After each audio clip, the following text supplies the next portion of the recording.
A ver, te hago una pregunta vinculada a estas empresas, pero también hay algunas cuestiones que para mí son antecedentes, que tienen que ver con el momento de la contratación, cuestiones vinculadas con las propias cláusulas abusivas de los contratos de préstamo, que después aparecen manifiestas en la manera en que las entidades reclaman, ¿no? Pero, por ejemplo, supongamos que existe un reclamo por una suma de dinero que excede lo pactado, aparecen gastos, cargos, honorarios, en fin.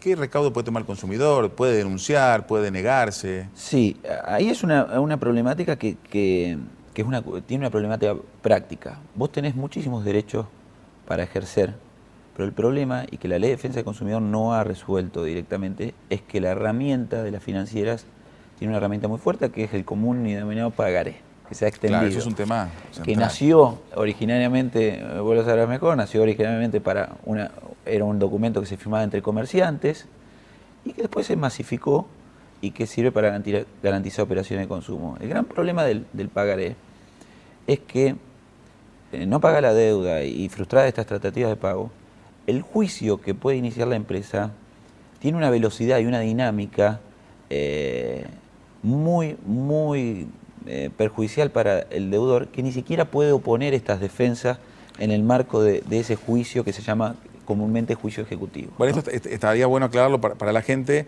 en el sentido de que lo que nos está explicando Adrián es que, digamos, las defensas propias del consumidor no pueden ser opuestas a este juicio. Exacto. En principio, ¿no? Exacto. En principio, la dificultad que nos encontramos en la práctica es que, por más derechos que tengamos, tenemos un juicio que está en todos los códigos procesales del país, que se llama el juicio ejecutivo, que la financiera con ese pagaré y nos inicia el juicio ejecutivo, y el marco de discusión es muy estrecho. Por ejemplo, para que lo entienda bien la gente, no se puede, por ejemplo, si yo firmé me endeudé para comprar una heladera en cuotas, la heladera al mes falló, y yo estoy haciendo un reclamo que la heladera que viaja, que no la arreglan, en el interín deje de pagar las cuotas porque la heladera falló. Que además técnicamente uno tiene lo que se denomina una excepción de incumplimiento. O sea, uno podría dejar de pagar hasta tanto no cumpla la otra parte. O sea, que además está en su derecho a dejar de pagar. Exacto. Aparte, frente a un incumplimiento relevante como es que no funciona el bien adquirido, ¿no? Exacto. Uno vas al Código Civil y dice que tenés la excepción de incumplimiento, pero por otro lado tenés el juicio ejecutivo, que está desligado de esa operación y que está prohibido, en el marco de ese juicio ejecutivo, que viene con embargos casi inmediatos, discutir la causa. Entonces hay un problema práctico, pero nosotros queremos dar el mensaje de que no se tiene que desalentar la gente. Las defensas existen, pero quizás hay que soportar el embate del juicio ejecutivo, pero iniciar las denuncias o lo que se llama el juicio de revisión de ese juicio ejecutivo. Siempre está la idea de que el juicio ejecutivo, porque viene de la justicia, te dictaron sentencia en el juicio ejecutivo y ya no se discute más. Y eso queremos transmitirlo con mucho énfasis a la gente, que eso no es así. Igual está bueno que la gente le comente eventualmente a su abogado que intente oponer las defensas en el juicio ejecutivo propias del consumidor. De hecho, hay varias sentencias judiciales recientes que han aceptado que estos pagarés que respaldan, como bien decías vos, operaciones de consumo, son ilícitos, y que perfectamente el consumidor puede explicar su situación particular y que se apliquen esas defensas. De hecho, nuestro amigo marplatense Federico Álvarez Larrondo, que un día vamos a invitar también al programa para escucharlo, ha publicado muy buenos trabajos analizando esta problemática, que son invitaciones a la lectura para los asesores, los abogados de los consumidores, para que sepan que tampoco hay que perder las esperanzas en el juicio ejecutivo, ¿no? Exacto. Hay todo una nueva opinión de algunos doctrinarios que están trabajando hace mucho, y algún fallo que ha acompañado reciente, en que se empieza a abrir el debate en el juicio ejecutivo. Esto es algo que desde el albores del derecho no existía. Sí, claro. En el juicio ejecutivo no se discutía más que la formalidad del pagaré, y ahora se empieza a abrir el debate gracias a la Ley de Defensa del Consumidor, una interpretación armónica de todos los valores en juego.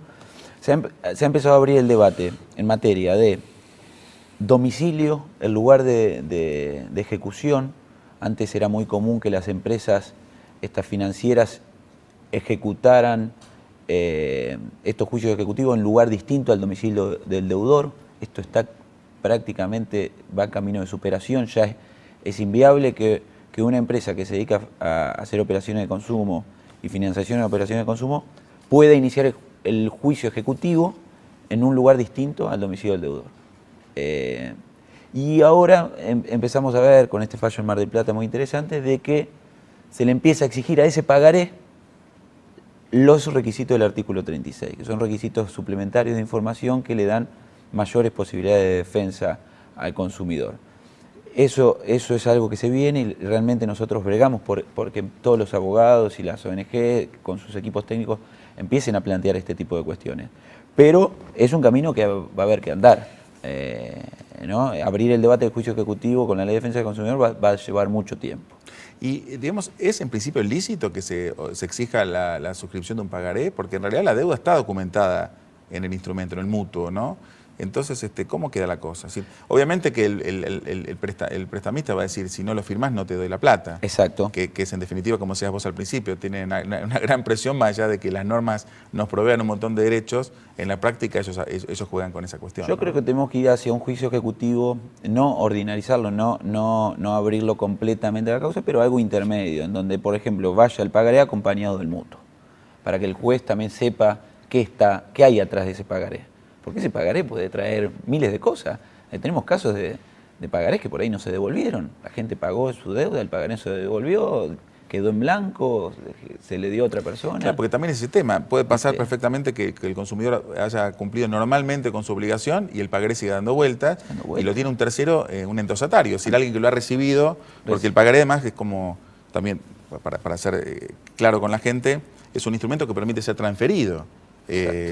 Yo quizás instrumento una deuda con vos con un pagaré y vos pagás o a su vez una deuda tuya con ese mismo pagaré. Exacto. Que voy a tener que cancelar yo en algún momento. Ese peligro lo tiene también el consumidor que firma un pagaré y se le da a una entidad que luego paga sus propias deudas con el pagaré. Exacto. Hemos tenido casos, no casos con empresas de prestigio, de primer nivel, pero financieras locales o prestamistas. Hay que recordar que al prestamista común del pueblo, esa persona que se dedica a prestar plata a la gente, también se le aplica la defensa del consumidor. Claro. Y eso también es importante saber que, además de un delito, de traspasar una deuda que está paga, la gente tiene que saber que también a esa operatoria se le aplica la ley de defensa del consumidor con todo lo que estamos hablando. Y es verdad que tenemos que ir hacia un juicio ejecutivo que le dé mayores posibilidades de defensa a la gente, pero el mensaje que queremos repetir es que no todo se acaba en el juicio ejecutivo y las defensas o se pueden hacer ahí o se pueden hacer en lo que se llama juicio posterior, ¿no? Vos te referías al artículo 36 y al deber de información que tiene el proveedor de servicios financieros en particular. Y al margen de que esta información esté inserta en el pagaré, ¿qué es lo que puede exigir el consumidor que se le diga, que se le informe antes de tomar la decisión de tomar un préstamo, ¿no? Porque la información es bastante estricta y bastante meticulosa, ¿no? Sí, la información del artículo 36 detalla una información importante que hace al derecho de información del consumidor. Por ejemplo, se debe informar la tasa de interés, el costo financiero total, para que el consumidor tenga la cantidad de cuotas a pagar, tenga una imagen bien exacta del alcance de la deuda que está tomando.